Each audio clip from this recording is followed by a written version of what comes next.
Bom dia, boa tarde, boa noite, galerinha minha. Tudo bem com vocês? Então, vamos começar a falar da Europa medieval. Galerinha, esse é um dos assuntos que eu mais gosto da história. Tem alguns assuntos que são prediletos, né? Alguns assuntos que a gente gosta mais, outros assuntos que a gente gosta menos. E eu amo a Idade Média. Gosto demais de falar sobre a Idade Média. Então, vamos falar sobre o quê? Primeiro, por que estudamos Idade Média? Bem, vai lembrar que a história ela tem por objetivo entender o presente, né, a partir do passado. Muitas coisas que aconteceram no passado se repetem no presente de alguma forma ou de outra. Então, o primeiro passo é a gente compreender o nosso presente. Mas, tio Lelê, o que acontece da Idade Média aqui? O que se repete? Pois é, galerinha minha. Muitas questões. A igreja, por exemplo, a igreja católica ainda existe.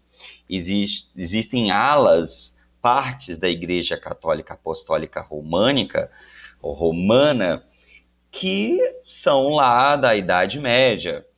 E no campo do direito, até da medicina, da matemática, enfim, são muitos elementos.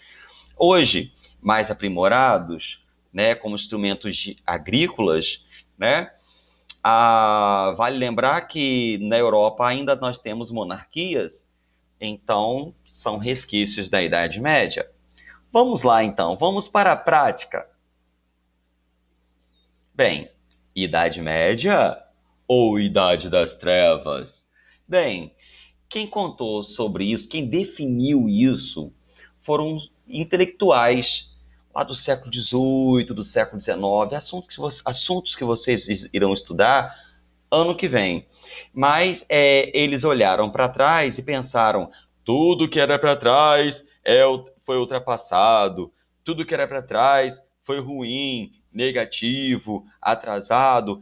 Então eles entenderam que esse longo período, que foi quase 1000 anos, eles batizaram de Idade das Trevas.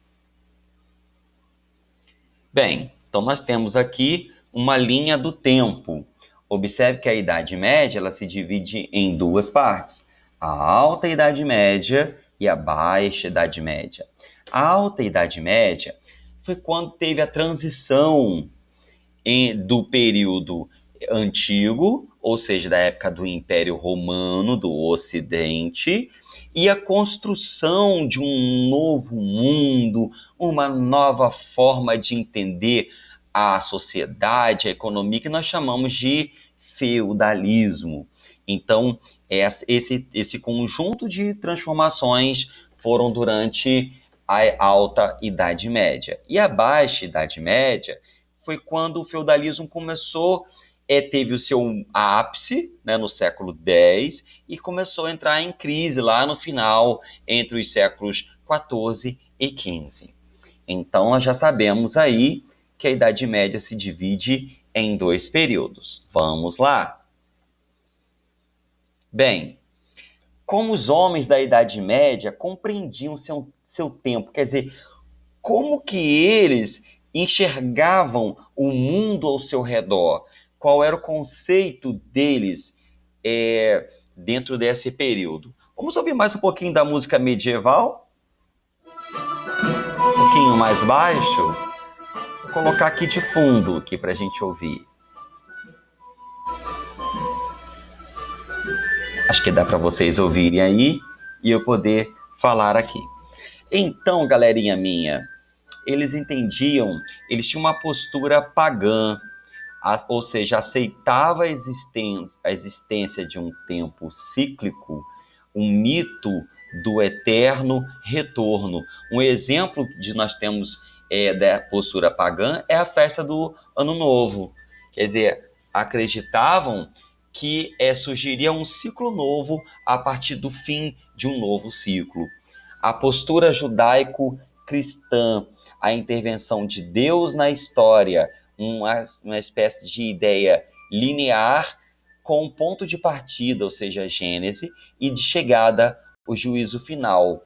Então, essa aí é uma nova ideia, né, que surge durante a Idade Média, que partia da ideia da repetição de eventos como natividade, paixão, ressurreição. Bem, então, os homens da Idade Média, eles misturavam esses dois conceitos. A ideia de que havia um ciclo que se fechava e o início de um novo ciclo.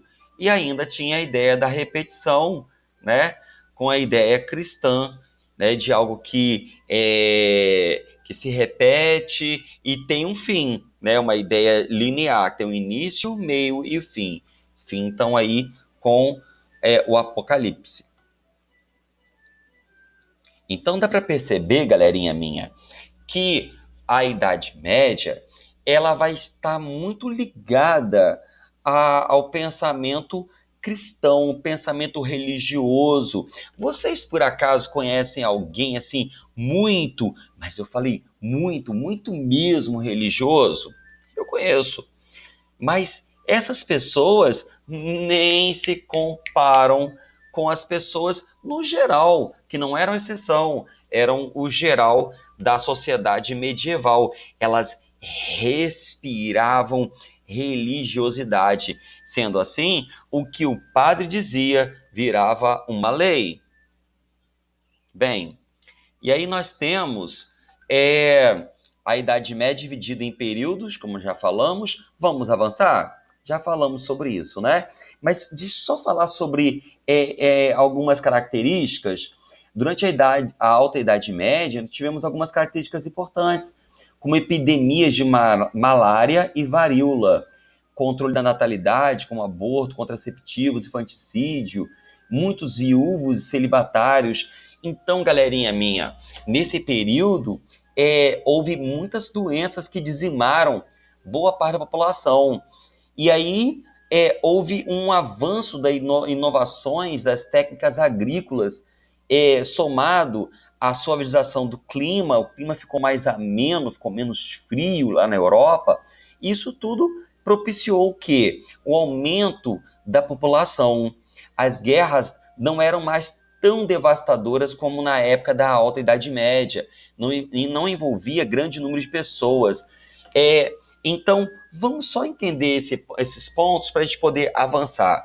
Então, na Alta Idade Média, muitas doenças, muitas guerras e invasões de povos bárbaros fizeram com que a população descesse, tivesse um alto índice de mortalidade. Quando esses elementos todos diminuíram e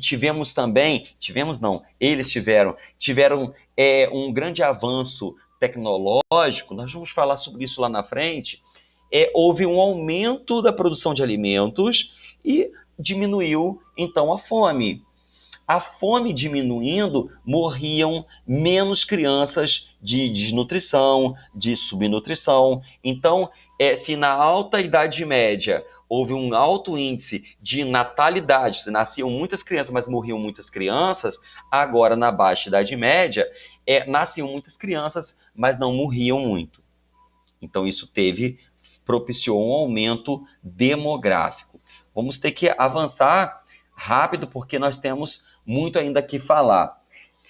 A formação da Europa medieval, nós já falamos sobre isso, né? Sobre a crise do Império Romano, esvaziamento das cidades. Então, houve um processo de ruralização. As pessoas começaram a ir para o campo, cultivando, então, alimentos. Então, tudo estava ligado agora ao campo.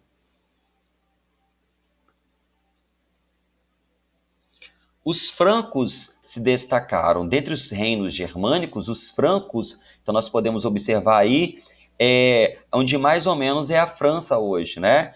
A antiga Gália, que morava lá, era predominantemente formada por gauleses. Formaram um grande império que se estabilizou a Europa Central por um longo período e que expandiram o cristianismo entre os bárbaros. Então, Vamos lá. Nesse momento, nós temos a fusão, a mistura, a junção de elementos pagãos com elementos cristãos. Então, depois do fim do Império Romano do Ocidente, os reinos francos foram que tiveram mais unidade, certo? Ou seja, mais integrados, esses territórios estavam integrados. Mas será que eles tiveram o mesmo sentido, o mesmo entendimento da época do Império Romano? Vamos ver isso? Vamos lá. Então, nós temos aqui, ó, primeiro rei que unificou esse grande território. Foi o rei Clovis, da dinastia Merovingia. Clovis foi o primeiro rei franco daquela que ficou conhecida como dinastia Merovingia. A dinastia recebeu esse nome por causa de um ancestral de Clovis chamado Meroveu, que reinara em uma das tribos francas. Clovis estabeleceu a capital do seu reino em uma antiga cidade romana chamada Lutetia Parisiorum, ou seja, o que mais tarde virou Paris. Converteu-se ao catolicismo em 496 e, com a ajuda da Igreja Católica, organizou o seu reino enquanto conquistava mais terras. As características principais da dinastia Merovingia. Os francos não tinham noção de Estado. Eles entendiam o poder e o reino como propriedades particulares do soberano. Foi marcada por desordem, violência, assassinatos e traições constantes, enfraquecendo a autoridade do rei.